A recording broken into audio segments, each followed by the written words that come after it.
harus kita jaga sampai nanti di akhir hidup kita. Dan ketika kita bisa setia, keselamatan dianugerahkan pula kepada kita. Sebelum memulai perarakan, kita diajak agar semoga mulut kita tetap mengucapkan pujian dan sukacita. Orang banyak dunia akan mencoba membungkam iman kita,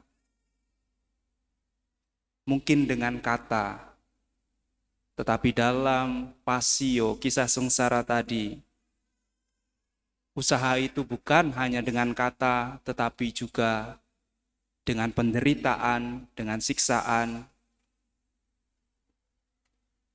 dan bahkan dunia bisa bekerja sama, menjadi teman untuk menggugurkan iman kita. Pilatus dan Herodes tidak pernah berteman, tetapi karena Yesus hendak menghukum Yesus, mereka satu suara. Orang Saduki, orang Farisi, ahli Taurat selalu berkelahi, tetapi untuk menghukum Yesus, mereka satu suara. Maka para suster, saudara-saudari dan adik-adikku, kalau dunia mencoba membungkam kita dengan penderitaan, dengan ketidakadilan, dengan diskriminasi karena kita mengikuti jalan Yesus, Tuhan dan Raja kita, Raja damai, semoga kita tetap bertahan. Dan dalam pasio tadi, Yesus bukan hanya bertahan dalam diam.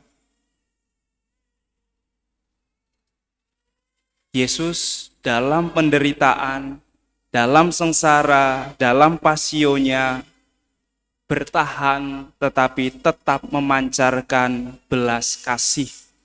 Inilah kekasan pasio yang diambil dari Injil Lukas.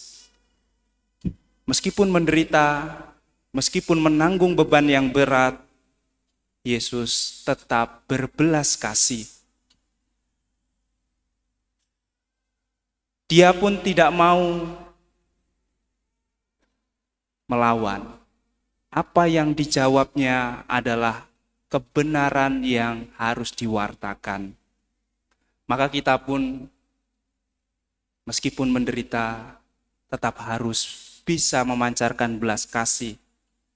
Dan ketika kita mewartakan Yesus, bukan untuk membelanya, tetapi mewartakan kebenaran apa adanya, tanpa mau merasa harus membela. Yesus dalam kengerian, karena merasakan apa itu kengerian, muncullah simpati dalam dirinya. Yesus karena dalam penderitaan dan merasakannya sendiri, maka lahirlah perasaan berbelas kasih. Tetap mengulurkan tangan kepada mereka yang menghukumnya. Dalam penderitaan tetap menghibur wanita-wanita yang menangisinya. Dalam penderitaan tetap menghibur penjahat yang mau bertobat. Dan dalam penderitaan, meskipun dia merasakan ketidakadilan, ia tetap mendoakan mereka karena dia percaya mereka melakukannya atas dasar ketidaktahuan mereka.